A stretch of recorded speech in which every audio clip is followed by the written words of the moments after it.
Hello everyone, and welcome to the third annual Gaunt Community Service Award Black History Month program. I am pleased to say that this year marks the near end of our journey, which will culminate with the placement of the Gaunt sculpture at Hilderon Park. My name is Cheryl Durgans, and I am honored to serve as project manager for the Gaunt Sculpture Project Committee for the past 3 years. On behalf of the project committee, Paul Graham, Dr. John Fleming, Richard Lapides, Dr. Kevin Magruder, Karen McKee, Chris Zerbuchen, and on behalf of Jerome Borchers, Yellow Springs Arts Council President, and Tara Anderson, Arts Council Administrator. We say thank you for showing our important community project love and support. We say thank you for joining us in celebrating the life and legacy of Gaunt through the theme of community service, which we are honoring with this year's award recipient, the Yellow Springs Community Foundation. We believe that the Yellow Springs Community Foundation is a pitch-perfect example of Gaunt's proclamation, "It is not what we have, but what we share." From global pandemics, insurrections, and acts of racial terrorism, 2020 and into 2021 has brought its share of tragedies. Many in our community were personally affected by the loss of treasured community members from COVID-19.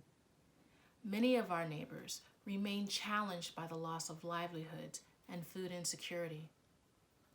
Our own committee was not spared from the pain of losing loved ones, including our dear friend, Gaunt sculptor Brian Maughan. Maughan made transition as he was nearing the completion of the sculpture last summer from non-COVID related illness. Brian always saw his work as an act of community love and channeled that spirit into his art. Tonight we honor his life and legacy. We also send gratitude and love to his loving wife, Marie Hertzler, whose determination to see her husband's final project come to fruition has bolstered us all. Also making transition was lifelong resident Miss Phyllis Jackson. Miss Phyllis's important genealogy contributions made our work possible. We also honor her life and legacy. Despite the government shutdown due to the pandemic, it was clear that we needed to take the time to mourn, the time to reflect, to recalibrate, and to rest before pressing on. And here we are, revitalized and in the final press. We are truly grateful that Brian's son Anthony, an incredible artist in his own right, and who worked with his father on the project before Brian passed away, agreed to complete the final steps necessary to bring the Gaunt sculpture to life. We are pleased to inform you that our sculpture site committee comprised of Yellow Springs residents has convened. Johnny Burns, Stephen Deal, Nina Ellis, John Hudson, Lisa Krieger, Nadia Malarkey, Anthony Mon, and Valerie Blackwell Truitt, a diverse group of landscape designers, artists, village employees, and public servants, historians as well, will share the responsibility in creating a welcoming environment at the site where Gaunt sculpture will reside. They are working to envision a space that is warm and welcoming to the community and that honors nature.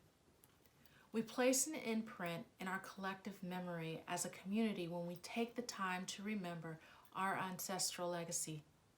When we learn about our history, we are given an opportunity to learn lessons that can guide us in improving our human experience on this earth.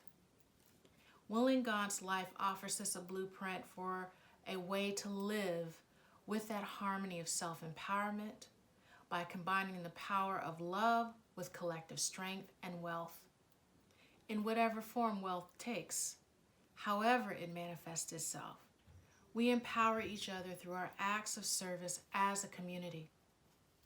I invite you to read about Will Gaunt on your own, to understand why he is a critical piece of our history and why he fully deserves to be remembered. In this time in which we are systemically dismantling monuments and sculptures around the nation that represent symbols of murderous oppression and hate, Yellow Springs is offering an alternative by honoring a man who endured those very symbols that are being dismantled. Tonight's pre-recorded program will feature the following: a sculpture project fundraising update from Jerome, this year's keynote speaker, Brenda Hubbard, who will be introduced by Kevin Magruder, the Will Gaunt Community Service Award presentation to the Yellow Springs Community Foundation, and comments from artist Anthony Mon about his process.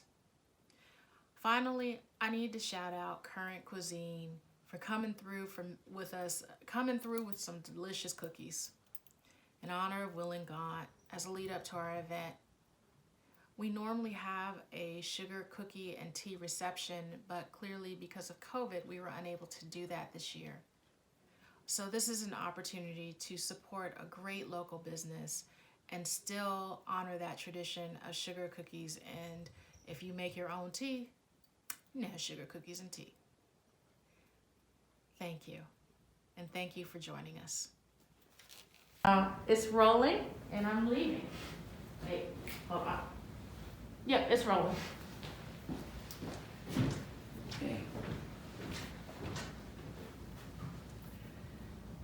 Hello, my name is Jerome Borchers. I'm president of the Yellow Springs Arts Council, and I welcome you today to our Will Gaunt Third Annual Service Award program. Thank you so much. Thank you so much for all the donations and participation and contributions that have happened over the last couple of years. It's been a rough time for all of us, and we are now on phase 3 of the Will Gaunt sculpture project. Let me just briefly show you a graph of where we are. And you can see from the graph that we're almost there. 75% or more. We do have several fundraising goals that we're trying to reach. Later in the program, you will see a GoFundMe site that we're hoping to raise the $25,000 that will be necessary for the casting of the sculpture. Again, thank you for participating today.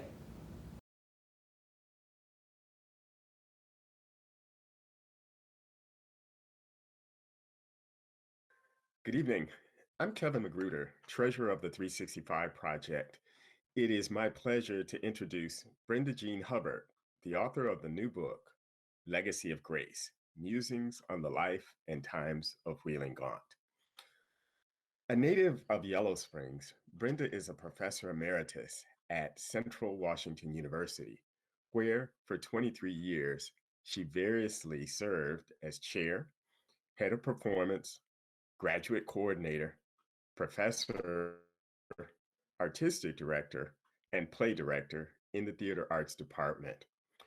During her time at Central Washington, she received a Woman of Distinction Award and the first Faculty Diversity Award for fostering diversity and inclusivity on campus. For the Central Theater Ensemble, she directed, acted in, designed, or wrote over 32 productions. In addition, she produced over 40 plays for the ensemble. As a playwright, Brenda has written 2 original full-length plays, Concrete Dreams and Double Exposure, and created adaptations of Sleeping Beauty and A Christmas Carol. All of her plays have received professional productions or workshops. I met Brenda soon after she moved back to this area several years ago. I believe she was already researching the life of Will Gaunt and she soon approached the 365 Project about her interest in publishing a full biography on his life and donating the book sales proceeds to our organization as a way of supporting our work. We appreciate Brenda's diligence in her research on this important contributor to Yellow Springs history, and we recognize her generosity as being an example of Wheeling Gaunt's saying, "It's not what you have, but what you share." I present to you Brenda Jean Hubbard. Hi, I'm Brenda Hubbard. Thank you so much for joining us. And thank you for the opportunity to share with you my great love and appreciation for the Black community in Yellow Springs, both past and present. These wonderful leaders, teachers, friends, neighbors, mentors, and innovators have all, either directly or indirectly, been foundational to what our village is, and therefore who we are. I begin with a quote from Dr. Cornel West, which in part explains how I approached the writing of the book, Legacy of Grace, Musings on the Life and Times of Wheeling Gaunt.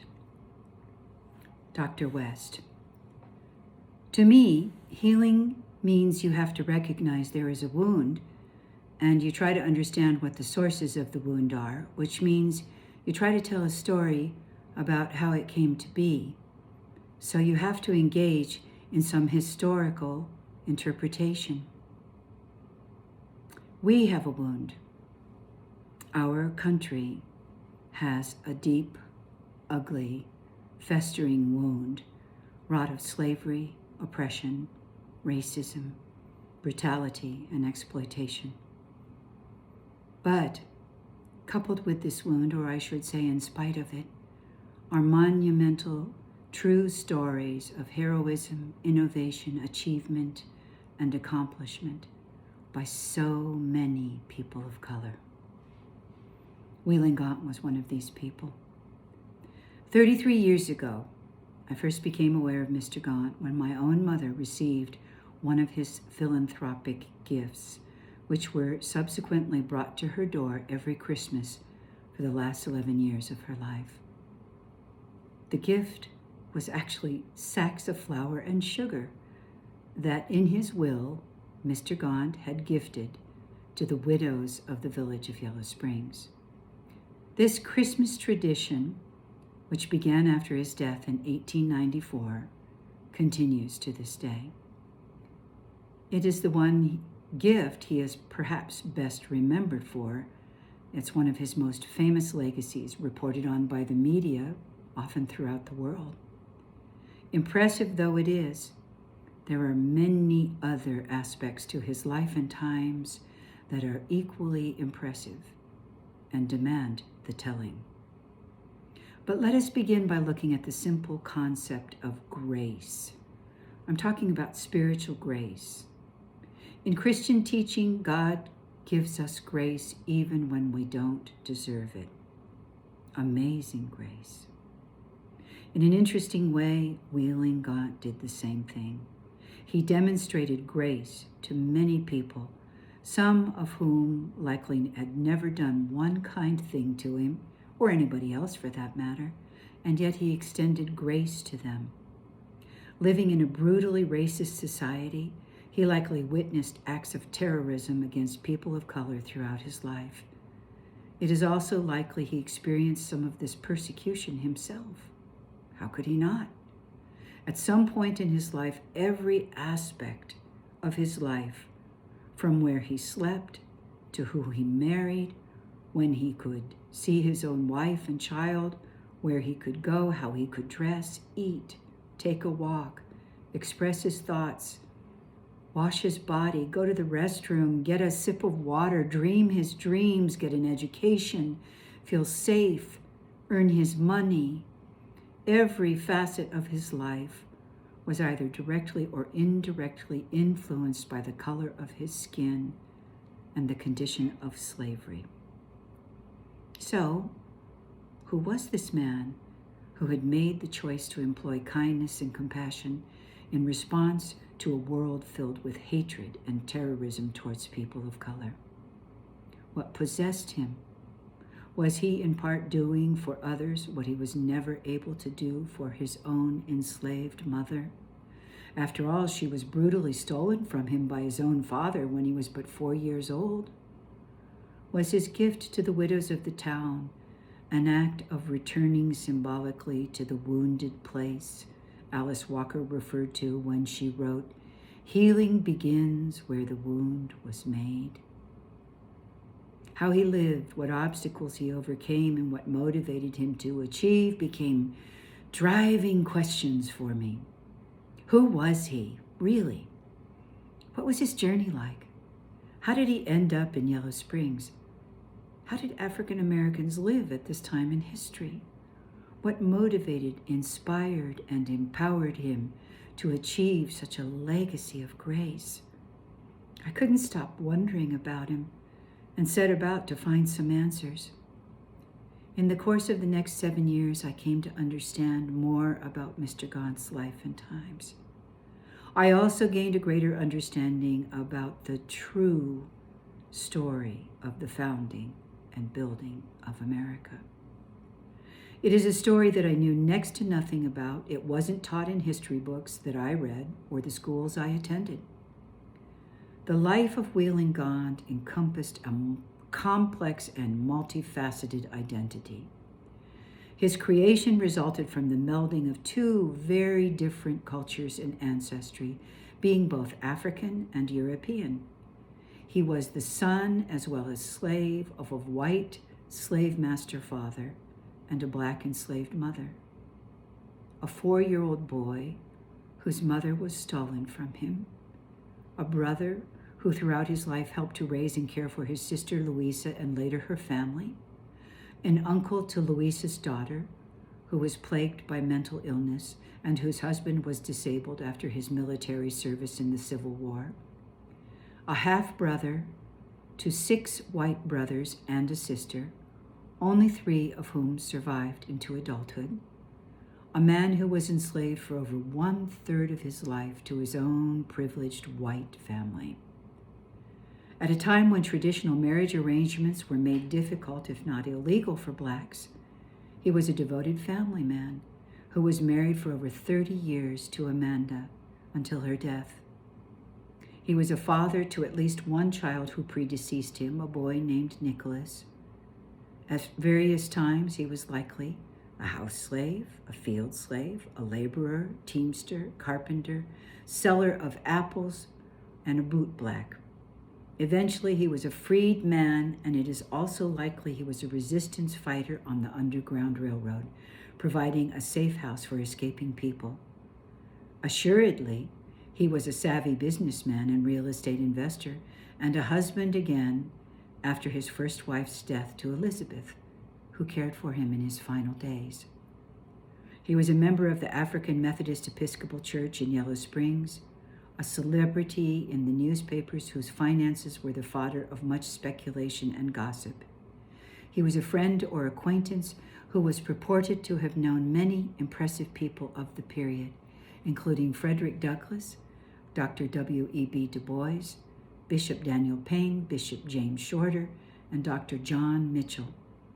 And lastly, he was acknowledged as a benefactor of his race when he gifted Wilberforce University with a sizable bequest.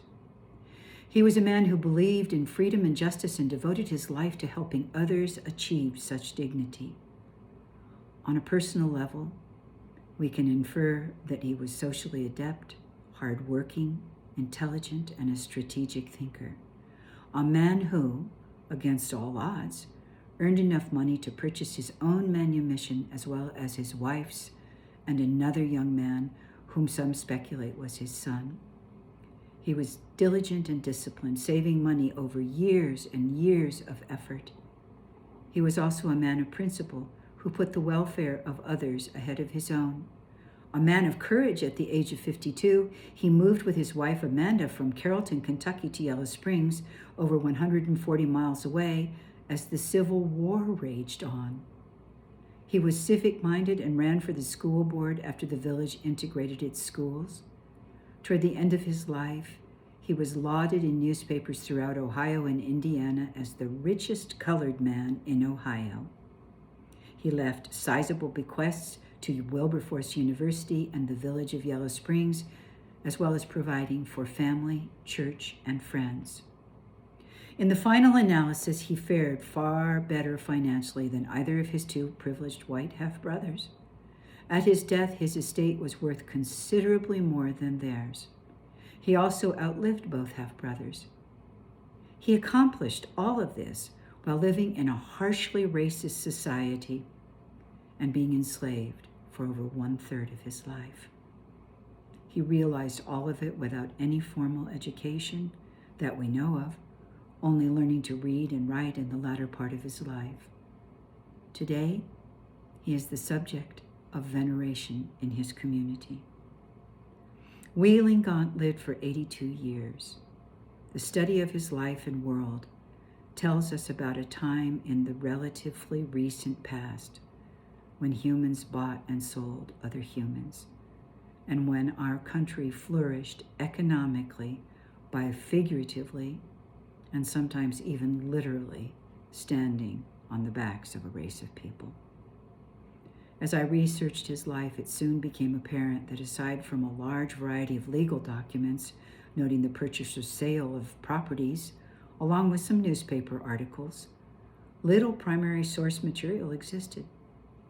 That is where the musings on his life and times came in. I had a whole host of questions about who he was, what about him encouraged growth, discipline, and success, and how he was both a product of his times and an unusual maverick of those times. I had to formulate theories, and in order to do that, I had to research what actually occurred in his lifetime, doing what Dr. West said was telling a story about that wound. I began writing this book when President Obama was in office.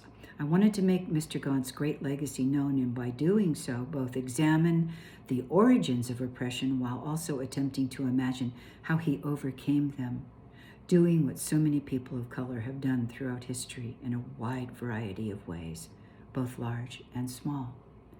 I hoped awareness of his story would contribute to the forward momentum occurring by so many men of color in their many acts of grace and accomplishment, things they have been doing for hundreds of years.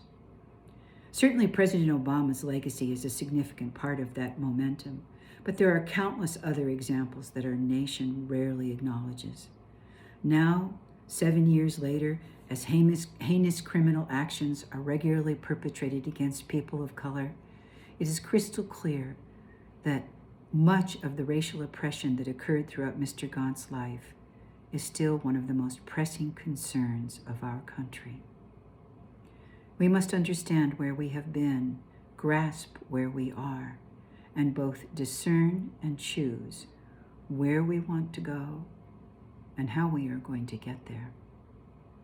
The desire to revisit and accurately revise past historical scholarship is part of the ongoing responsibility of scholars.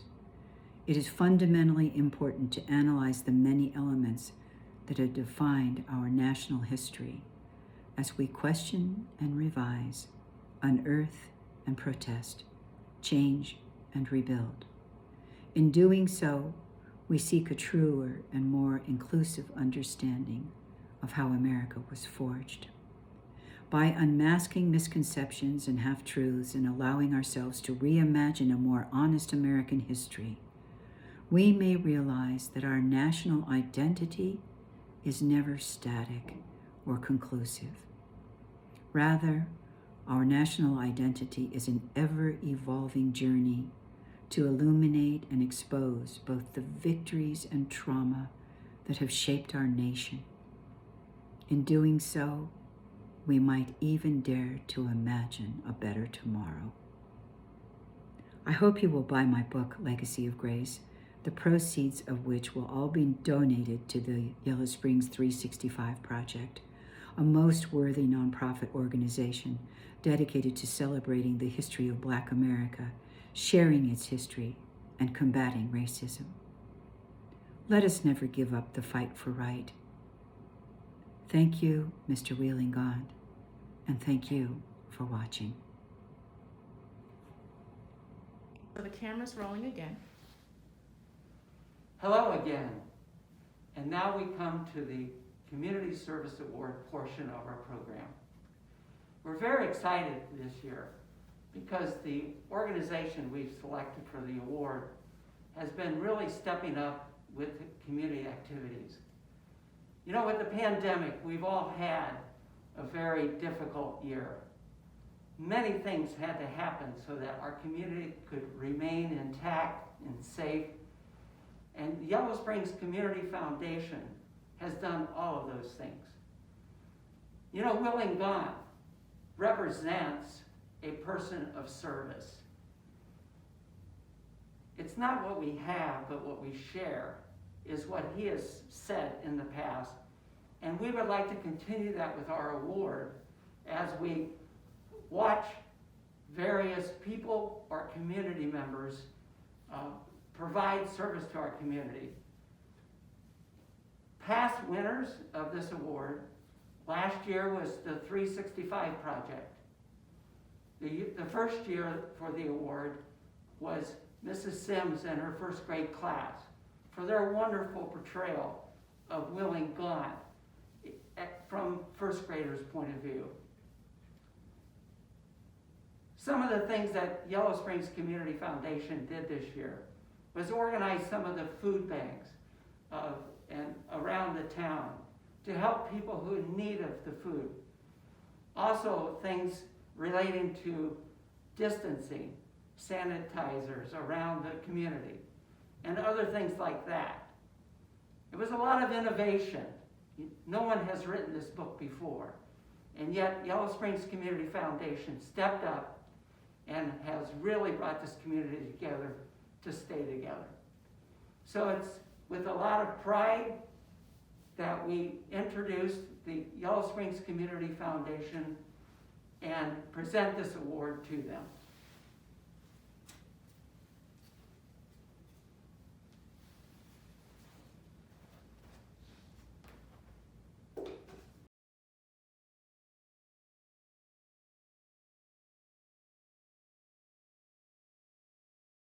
Hi, I'm Lisa Abel. I'm currently the board president for Yellow Springs Community Foundation, and we are very honored to receive this award from the Arts Council and the Wheeling Gaunt Committee. Thank you so much for this honor. Hi, I'm Gina Marie Cox, the Executive Director of the Yellow Springs Community Foundation, and I want to thank the Arts Council and the Wheeling Gaunt Committee for this very humbling award. And I want to thank our board, staff, all of our donors, and our many volunteers that helped us bring together the community this past year. Thank you.